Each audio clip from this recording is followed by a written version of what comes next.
Divorce is hard enough, and then there's this whole co-parenting thing. How do you co-parent with a controlling ex?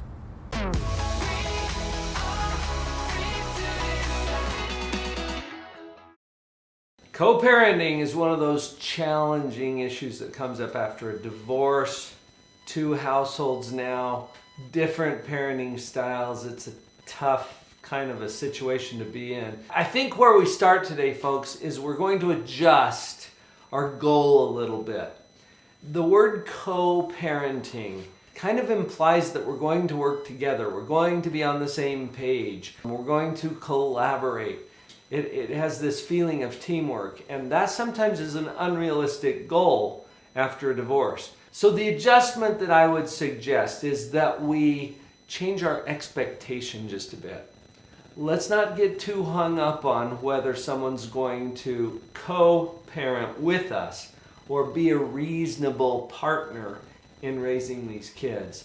Instead, let's focus on what we control, and let's set this up in a way that doesn't require any particular input from any other party. I think you'll see what I mean as we get into this model. When parents are together raising their children, it's like the child's world is all neatly combined into this circle. It's all nice and tidy. When a divorce occurs or a separation, it's like we create another world so that there are two worlds. Let's call this one my world, and let's call this one my ex's world. Two worlds, and they're very different. You'll notice that your ex has set things up in a way that you never would. They're doing things over here that are completely different from what you're doing over here. And you know which world's better, don't you? In fact, can we just take a moment here as we talk about co-parenting with a controlling ex? Is your ex watching this video too? Does your ex think that you are the controlling one? Swallow hard for just a minute and be honest with yourself. Are you the controlling ex? Now, we're friends. We can talk here, okay? Just be open to that possibility, because if it's you, then maybe some adjustments would be helpful in the interest of your children. Because in this model, where are the kids? Right here in the middle. Look at this for a moment from the kids' perspective. When there are two battling sides, is it safe to be here in the middle? See, that's kind of dangerous. You catch a lot of crossfire.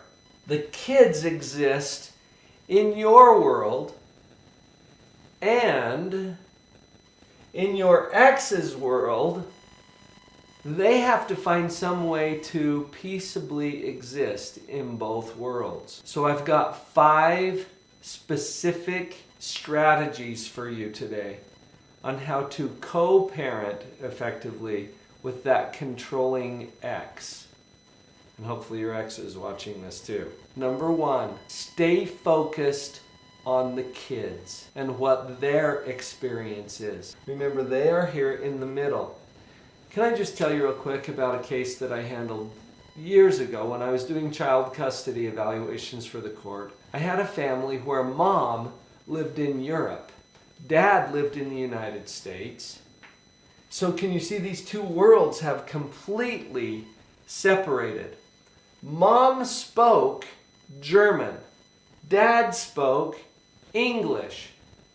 These two worlds were so different that this child, who was 3 years old at the time, had to learn both languages. Now, would it be right for mom or dad to say, no, that language is the wrong language, you need to speak this language? Well, sure, in your world I do. But what about when I'm in the other world? That child needs to learn both languages. For you as a parent, it's really easy to get focused on your own world and think, no, my language is the right language. My religion is the right religion. My ideas about education are the right ideas about education. My ideas about healthcare are the right ideas about healthcare. We think because it's ours that it's right. And that's a form of destructive pride that has us hurting our kids. Be open to the fact that your child exists also here. And the things that are going on over here are different from, which doesn't mean wrong, they're different from the things that are going on in your world. This takes some humility.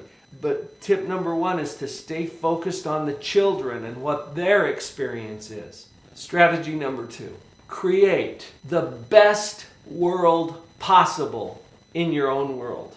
Create the best world possible in your own world. Most of your concerns are not over here, are they? No, you're concerned about what's going on over here. And that's natural and normal, but it's outside of your control. So you create the most sane, stable, loving environment that you possibly can in your own world. Pay attention to that. Put your energy into that. This is where you shine and where you have some control. You create the most sane, stable, loving, the best world possible in your own world. Strategy number 3 comes right along with it. Solve the problems in your world. Solve the problems in your world. I'm thinking of a family that I worked with where dad bought a laptop for his son. Son takes laptop to mom's house for the weekend. Mom has different rules about what can happen with computer time than dad has. Do you see any potential problems coming up? Mom enforces rules at her house, which includes confiscation of the laptop. Now, you can see how this could blow up very quickly. What should dad do about this? What is the problem in dad's world? Well, dad is concerned that mom has rules that he doesn't agree with, and that's why he gave his son the laptop in the first place. But he doesn't control that. So when I say solve the problem in your own world, dad now has a problem in his world where the laptop is missing. Well, what's the problem? Well, he let it out of his home. Now, dad might be thinking, but he should be able to do whatever he wants to with his laptop in mom's world. Well, that's mom's world. Mom gets to set the rules over there.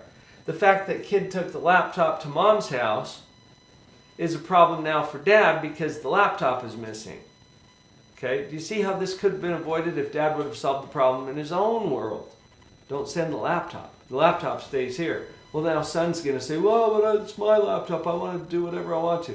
Yeah, this gets into problems really quickly when we try to enforce rules or solve problems in the ex's world. You don't want to go there. You solve the problems in your own world. Another example, mom has some rules about language, respectful language. Kid goes to dad's house for the weekend, comes back swearing. Okay, that's against the rules in mom's house. Mom is tempted to take on dad and say, hey, you need to be more careful about what kind of language you're using in your home. No, mom, solve the problems in your own world. What's the problem in mom's world? My kid's swearing. In my world. That has nothing to do with dad's world. Now, meanwhile, mom's thinking, well, yes, it does. That's where he learned it. Okay, regardless of where he learned it, I don't care if he learned it at dad's or on TV or at school. You've got a problem in your world now, Mom. Your kid's swearing in your world. Take it on. We got another video about how to help kids with swearing. You handle the problems in your own world. Now, strategy number 4, and this one is powerful. Practice forgiveness. Now, I know we're not going to launch into the Sunday morning devotional here. I'm not talking about the religious kind of forgiveness that we talk about in church. I'm talking about you let go of your need for a better world or a better past, maybe is even more accurate. You let go of your attachment for something better than what you've already got and accept it as what it is. Practicing forgiveness also means that you come up with a whole new story about your circumstances. Remember what we've talked about in other videos in this channel about staying positive no matter what. How can you do that in the midst of this whole mess that you're in? Well, that's a pretty good question. And make sure that it's a question, not a statement disguised as a question. How can I do this? And no, question. How can I do this? Is there a way I can look at this where I can feel gratitude, not disdain and hate? Is there a way I can do this that has me showing up as the most conscious, positive parent that I could possibly be? And there's some really good answers to those questions. Practice forgiveness. I'm glad you found this video, and I'm honored to be on your team. If you're new to Live on Purpose TV, click that subscribe button right down there.